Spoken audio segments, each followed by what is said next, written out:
Finding your center, finding your utmost, original, true place inside yourself. That is the best thing that we can do. It's the most important thing that we do. It's the most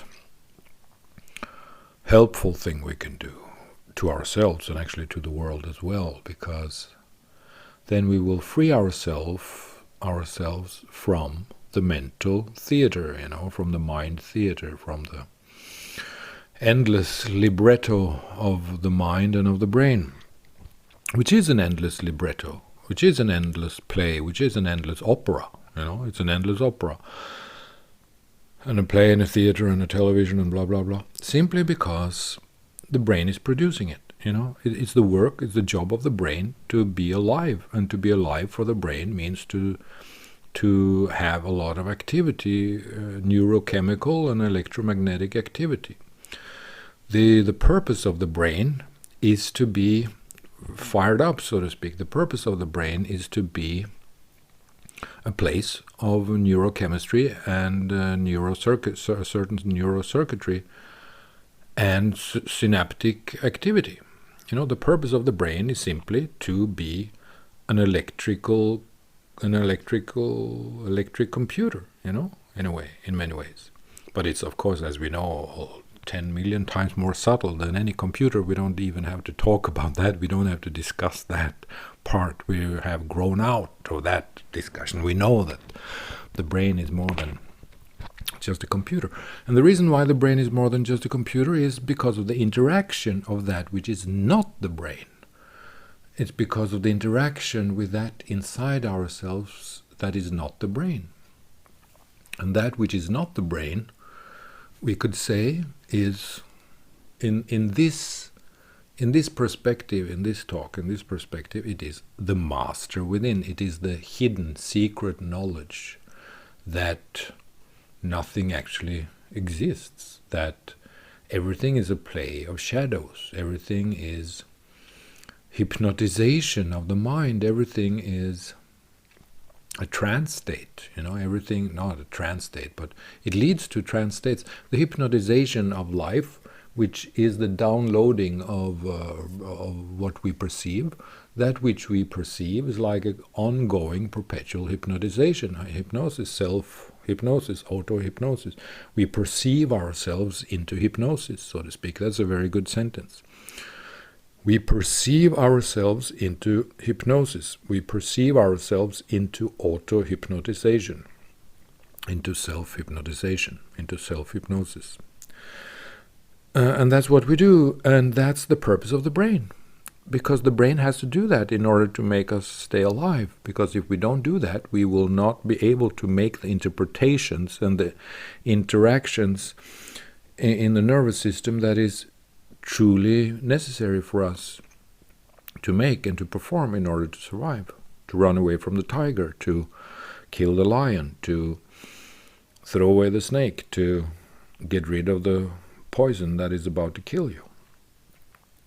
So we need that. The brain is a machine for survival, and survival, when it comes to the brain, means electrochemical and electromagnetic activity, synaptic activity that will take care of us in the best way possible, that will make sure that we survive.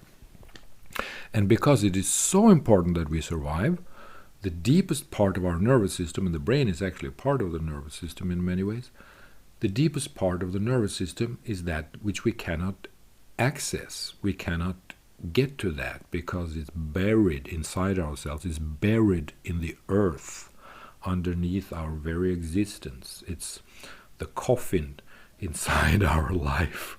It's the coffin inside our body. The nervous system that takes care of everything, that takes care of breathing, digestion, blood circulation, cell activity, that organizes everything in our life without our knowledge of it. We are the result of a machine. Our life is a result of a machine, and we cannot access that machine.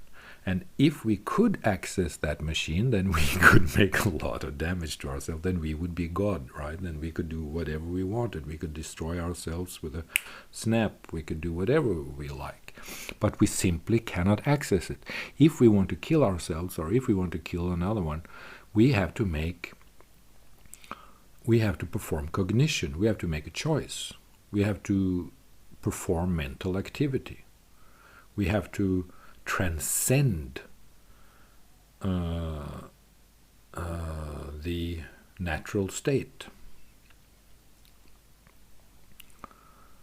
If we don't do that, if we don't transcend the natural state, we will just be a vegetable monkey, a sage in the mountain. We will be 10 million times more clever than the nutty Friedrich Nietzsche.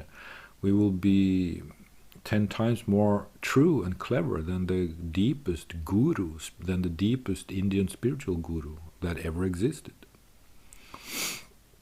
So when we see that, when we understand that, then we also touch the master within. It means that we connect, we are in contact with the deepest master within. And this is about finding your center. Because everyone has access to the master. It's just that for some people it's very difficult to find it because they are too attached to the psychological self. They are too bound to their ego. They cannot let go. People, when I talk now, some people who doesn't understand anything think that I'm full of ego. I'm just full of shit, full of crap. I'm an ego fuck. I'm a person with a big ego. No, I'm talking from the master within. I'm talking from the Parabrahman. I'm talking from the master within. I'm talking from the non-existent absolute. I'm talking from the elixir of essence. And essence is just essence. It's just what we are. It's just the truth of the world, the truth of nature. It doesn't have any color, doesn't have any sex, doesn't have any name, doesn't have any height, doesn't have any weight. It's not God number A, it's not God number B, it's not God number C, it's not this, it's not that. It's just simply the non-existent absolute. It's the ultimate reality. It's the Parabrahman. It's the secret hidden master within. It's the empty space within the atom. It's the empty space within the cell. It's the empty space within the universe. It is that which is the eternal part of the universe. It is that which has been never born. It is that which has never come into being, and that can never die, simply because it doesn't exist in the way that we perceive existence. We perceive existence through the human program, so there are many things that perhaps we cannot see. We cannot see dark matter. Maybe the Parabrahman is a part of some mystical dark matter. Who knows? We don't have the perception to perceive that. But what I'm saying is this. We live in a pyramid. The human being lives inside a pyramid of three parts that interact together, that controls us. That which controls us are the 3 points that constitutes the pyramid. The first point is that which we do not know. We don't have a name for it, we have no idea for it. It is that which leads to electromagnetic activity. It is that which is underlying neurochemical activity. It is that which makes everything swing. It is that which makes everything move. It is that which makes perception possible.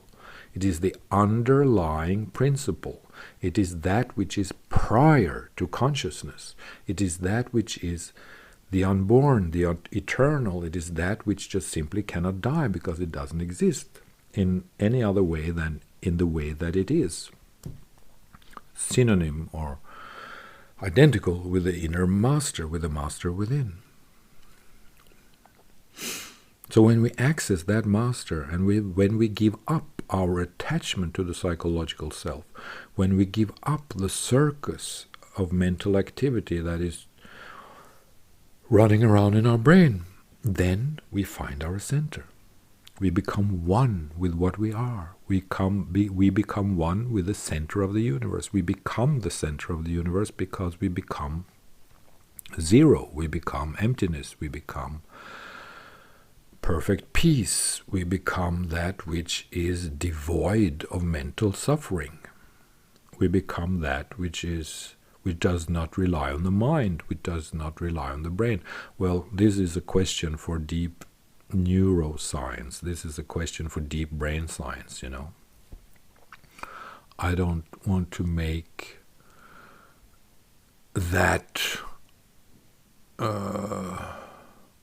argument now to be a definitive argument, because what comes from the brain and what comes from the master within is simply not possible to analyze. It's not completely possible to dissect it, simply because we are bound to the human program. So the pyramid of life is that which we do not know. At one point, the second point, and the most heavy point, the biggest point, the greatest point, the point that controls everything, is the human program, the machine that produces the machine that produces human life. That is the human program, and that is the biggest machine when it comes to human life. It's the most important part of the 3-point pyramid. The human program, we cannot escape that. When we die, the human program dies because the body dies. What happens to us, what we are, we don't know. We continue as empty space. We continue as Parabrahman. We continue as the master within. With or without consciousness, because the master within is actually without consciousness. It's just a point from where we talk. It's just a point from where we speak. We speak from the point that doesn't believe in concepts, that doesn't believe in projections. The master within doesn't believe in anything. The master within knows that nothing is true, that everything put into words is not true. Everything that is put into word is a projection or leads to a projection, and it is both. It is both a projection. If it is put into words, it is a projection, and it will lead to a projection. And this is science. This is deep science. This is not only spiritual investigation or contemplation or deep blah blah, you know. This is just how it is. So finding your master is the same as finding your center. The 3 points of the pyramid, that which we do not know, could be God, could be biology, could be electromagnetic activity, could be neurochemicals, could be Parabrahman, could be the divine black matter, dark matter that we cannot see, but which has divine characteristics without our knowledge. Could be anything. Could be the song that we never hear, simply because it's the truth behind the universe, you know. La la la, ta-di-da.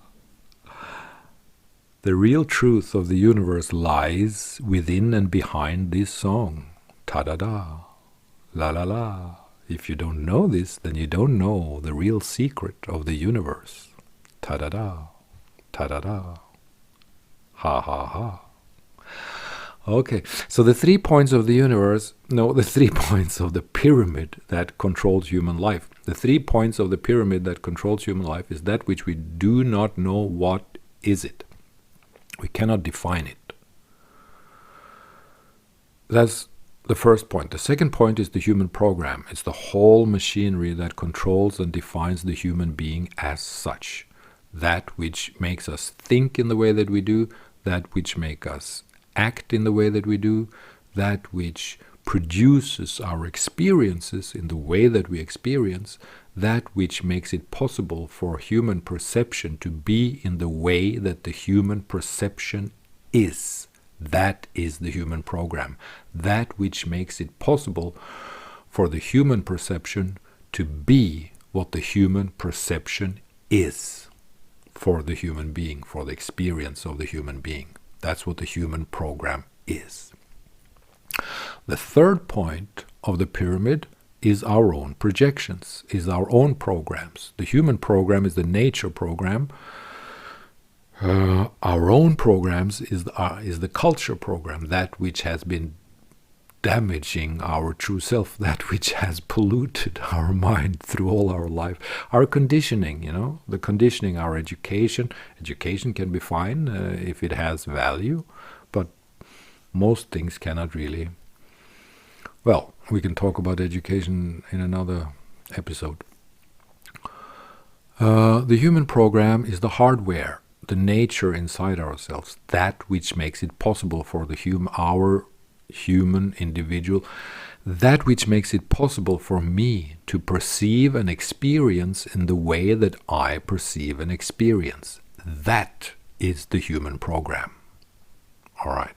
That is the human program. That which makes it possible for me and for you to experience and perceive in the way that I and you perceive and experience. Thank you for listening to that sentence, because it's very true. This is the human program. Okay, so that is the nature part of us. The hardware, so to speak, that we cannot see and that we don't understand, that we don't know, because all of this is interactive in a way. So, and the point number 3 is the conditioning part, the culture part, that which has happened to us. That which has happened to us, that which has given us trauma, that which has given us pain, that which has produced the false self in us, that which has produced the psychological self in us as a way, as a coping mechanism, as a survival strategy. We experienced pain and difficulties in our life, and so we understood, Jesus, this really hurt, this is completely painful, I could perhaps even die from this. Okay, I have to develop a strategy. I have to survive. I have to find out, how am I going to protect myself from this danger? All right, so we develop our false self, the so-called false self, the psychological self, that which is an instrument, which is created by us as an instrument at our disposal to navigate through life. The psychological self, the captain on the ship. But if we hand over all power to this captain, if we hand over every authority to the psychological self, then we lose our center. Then we lose our center, because our center is essence. Our center is the void behind the essence. Our center is the nothingness behind the essence. Our center is the Parabrahman. Our center is the God before God. Our center is that which is before the world, that which is prior to consciousness. Our center is the most original point that ever existed in this world. That is our true center, and that is the master within. So in order to find that master within, in order to find our center, we have to understand this pyramid. We have to understand that which we cannot understand. We have to understand that which we cannot know. We really, truly have to understand that. Then we have to understand completely the human program. What is it that makes us work in the way that we do? What is it that makes me be the person that I am? What is it that makes the human being perceive and experience and think and interpret in the way that the human being experiences, perceives, and interprets? How do we project our own life? Well, because of the human program inside our brain, because the way that the synaptic activity plays out. It's because of neurocircuitry. The neuroscientist would say that. Well, all of this is because of neurocircuitry.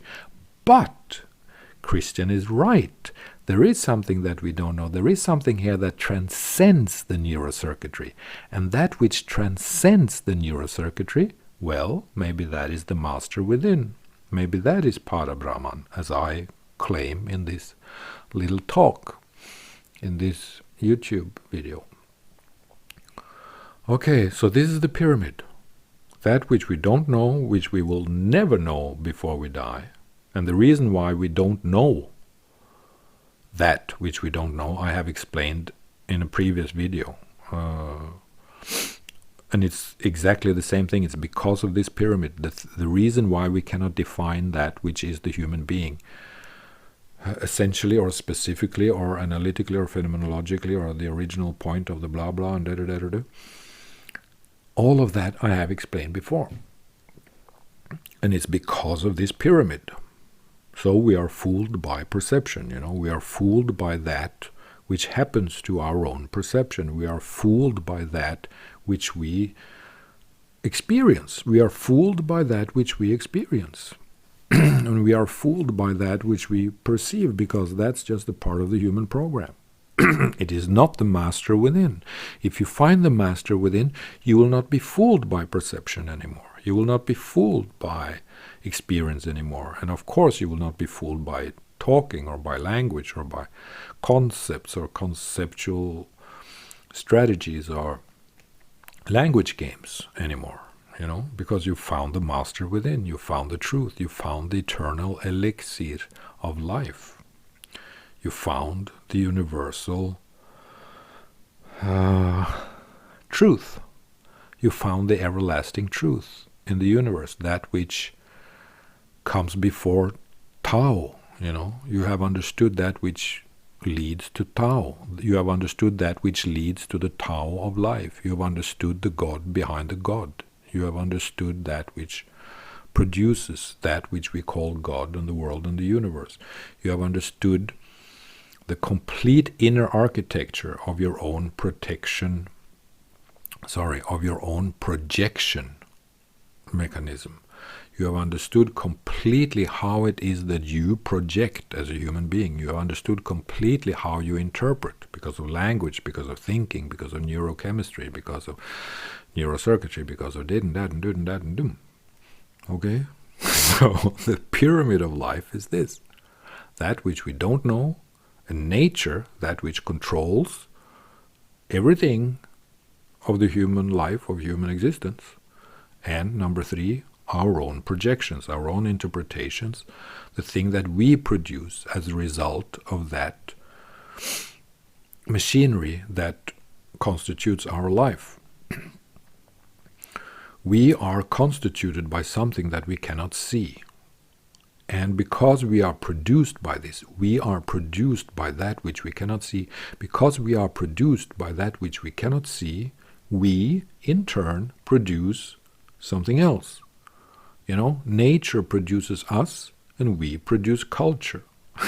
That which we don't know produces us, and we produce projections. We produce interpretations. We produce perspectives. We produce thinking.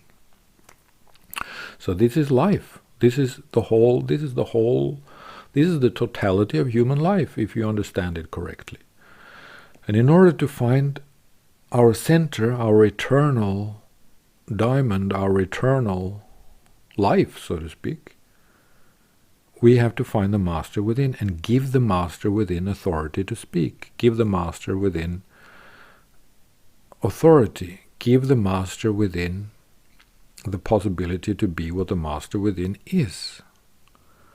Because only then can we free ourselves from the attachment to the identification with the psychological self.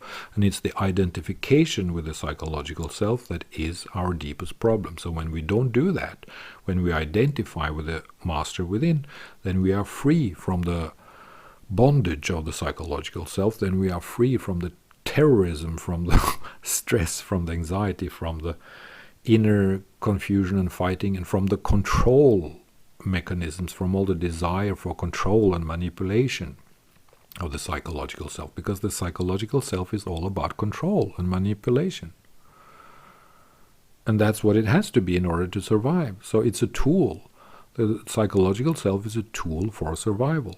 But if we give the psychological self the keys to our life, the authority to do anything, to be the captain of the ship, then we are in deep trouble, because then we are the slave of that which happens to us. We are a slave of that which we identify with. We are a slave of that which comes into our psychology as manifestations that we truly attach to and identify with. But if we identify with the master within, then we are nothing. We are nothing and everything. We are that which is not produced by the psychological self. When we identify with the master within, we are that which is not produced by the psychological self. And that is the liberation. That is the key. That is the real, true key of the master to say this. When we become, or when we give authority, or when we merge, or when we accept, when we discover and accept, when we discover and accept the master within, and when we give authority to it, and when we, in some sense, merge with it, unify with it, become it, then we are no longer the slave of the psychological self and the way that it plays out in our life. The psychological self is some kind of a terrorist in our life, because it decides everything and else has a lot of stress. I am this, I am that, and I have to do this and I have to do that in order to survive in this situation.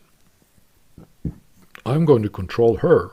I'm going to talk to Peter about this because Elizabeth did this, and then suddenly you're stuck in the language game. Suddenly you are stuck in the mirage of the very finely tuned psychological aspects that makes us stuck.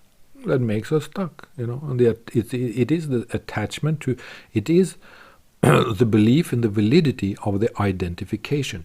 It's that we take it for granted to be valid. It's the belief in the idea of the validity of the psychological self that gives us trouble.